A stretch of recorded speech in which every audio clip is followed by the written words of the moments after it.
Now let's actually say add page. There's a lot of other, of course, no surprise here, pre-built pages that you can use. So if you wanted to have a services page, if you want to have a projects page, great for like personal portfolios. Or of course, if you wanted to add a blog, we can do that as well. So I'm going to add a blog. We're going to add a blog page here. We'll just call it blog, and we're going to save that. So now we have a blog page right here. In the blog, we have a couple different posts. So we might as well talk about how to set up our blog right now. On the left side, if we click on blog, you'll see the 5 or 6 posts that it just populated right there. So 5 posts, no, 6, there's a 6th one. The 6 posts that it made right there are all just generic, like, the space holders essentially. We can delete all of those by clicking on the 3 dots and just deleting them. So let's click on the 3 dots again and delete that one.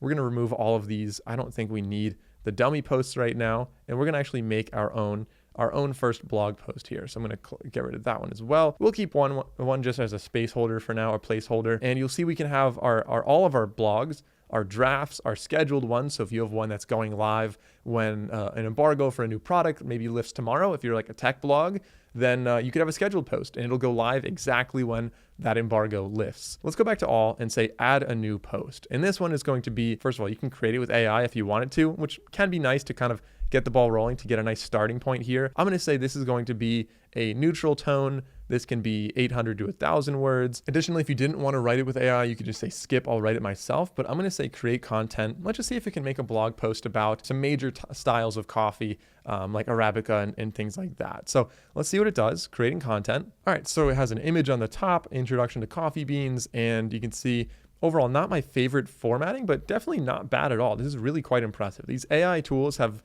really gained a lot of ground over the past year or two since they first came out. And depending on when you're watching this video, this could even be significantly better than it is right now. But regardless, looking at this, I may want to go through here and edit it a little bit, add some bold text, add some images here and there, and kind of reformat it a little bit. It's really quite easy to do that, but all things considered, this is a really good start for a blog article. Something to keep in mind though, of course, if you are trying to rank on Google, I would recommend going through and kind of rewriting a lot more in your own words as opposed to using the AI tool here. Just because if you want to rank in Google, a lot of times it's better to have your own writing compared to AI writing. But this is definitely a really great start to this blog article here. So I like this. I like where it is right now. Of course, we can say save on the top, always save. It's auto saving, but I click save as frequently as possible, just in case anything happens. You don't want to lose your work. That is going to be how we can set up a blog right here.